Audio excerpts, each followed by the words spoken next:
scared. I wasn't scared. It was just a real eerie feeling. I felt like into the ground because it's like a final destination. And that's the way I felt when I was going up to the rock. No, it's a bell. Yeah. The average inmate population is 260. The prison could have held more, but it was never filled to capacity. You've probably heard of some of its famous inmates: Machine Gun Kelly, Al Capone, and Robert Stroud, better known as the Birdman of Alcatraz.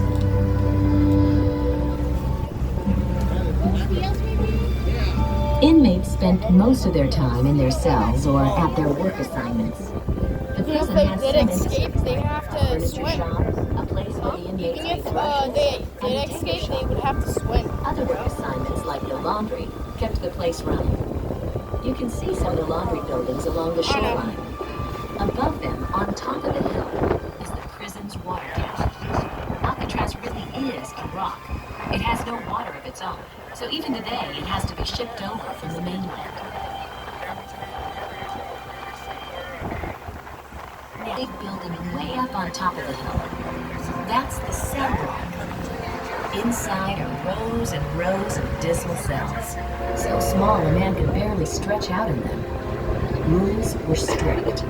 For much of each day, inmates weren't allowed to talk with each other or the guards. No radios, through letters, and relatives could only visit 2 hours per month. The psychological toll was great, said to make mean men live in panic. The routine is what was a killer. It was so monotonous. You know, every day was the same thing. If you asked me what I did last Thursday, I couldn't tell you because the days all ran together.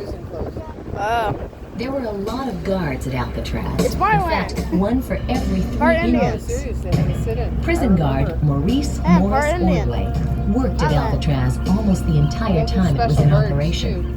He spent some of his time in lookout towers, like the one you see near the shoreline. The only guns that were carried were in the towers. No guns anywhere else. The towers were equipped with automatic weapons and 45s and gas guns, and that was it. Other days, Ordway watched the yard. Inmates who behaved were allowed to spend a few hours out there each day. Some played softball or dominoes. Others just sat around. And the so-called teachers of the area, they said nothing to talk. Or maybe there's a bunch of them walking around. You don't know what they're talking about. Plan to escape or something. That's the area for you. The prison's location, so near the life of the city, didn't help much either. The city could seem almost close enough to touch. I was out in the yard and maybe a couple friends of mine would start talking about a couple of chicks they ran wild with or something. I used to walk away. I didn't want to hear all that because all you're doing is hurting yourself. Yo, is that a duck? I remember when I could see out the window at nighttime over by Berkeley. The lights over there was like looking at another world. A ducky. I think in the 4 years I was there, I looked out that window more than 2 or 3 times. I became pretty hard in that respect, blocking things out. Some of the ruins you see along the shoreline were once homes for correctional officers, their wives, and their children. That's right, a generation of children grew up on Alcatraz. They took a ferry to San Francisco every morning to go to school. The same ferry that, on the way back, might be carrying new inmates. Over the years, there were 36 escape attempts, but only 3 inmates were successful.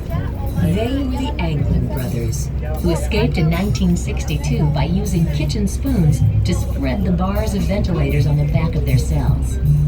They crawled out of the vents, made it to the shoreline, and slipped into the icy waters. It was a 1.5-mile swim to the mainland. The Anglin brothers either drowned or made it to land and a new life. No one knows for sure, but they were never seen again.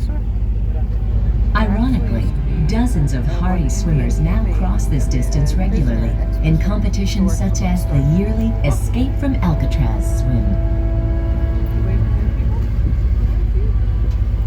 Now, look up at the top of the hill. See the lighthouse? That was the first one in California. The burnt-out structure next to it was the warden's house. Maurice Ordway remembers what the warden told him when he arrived at Alcatraz. We were all lined up, and he made a little speech. He said, "You people are making history.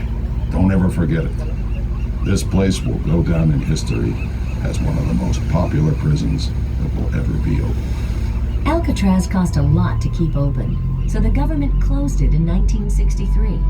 Deserted, the island returned to its original inhabitants, the Alcatraces, which is Spanish for pelicans. It remained empty until 1969, when a group of Native Americans occupied it. Did you see some of their graffiti as we passed the island? The Native Americans said that an 1868 Sioux Treaty gave them the right to claim any federal land not in use. The U.S. government disagreed. They fought the treaty in court and won the case in 1971. Ever since, Alcatraz has been a national park. You can visit and take a tour of the cell block.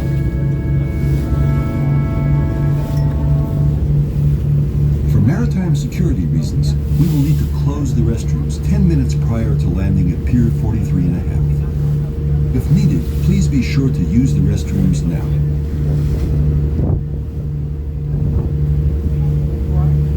Now, look over at the far shore of the bay, away from Alcatraz.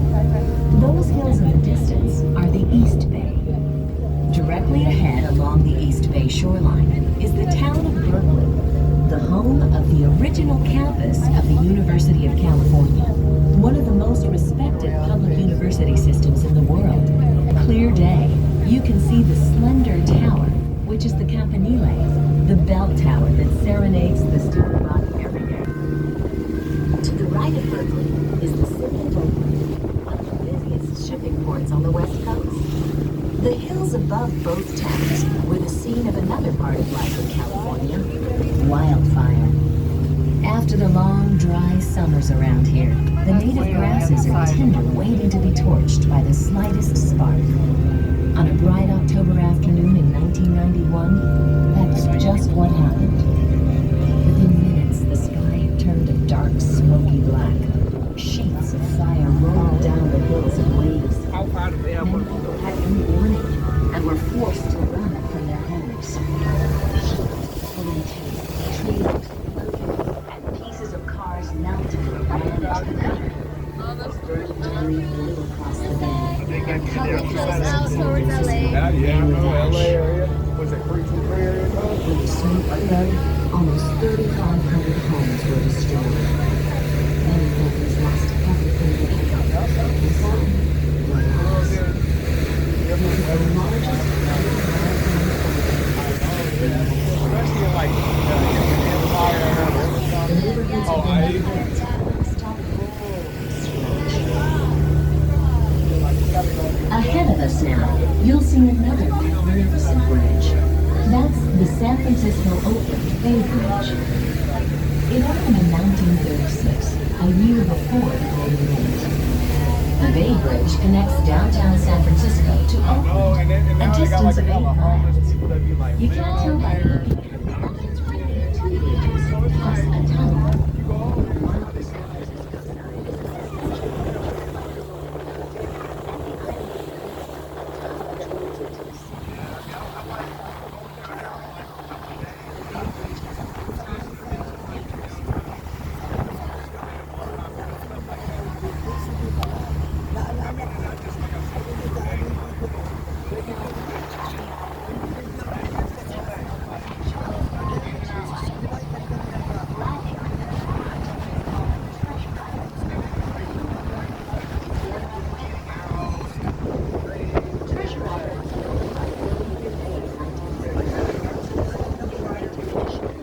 After there, the U.S.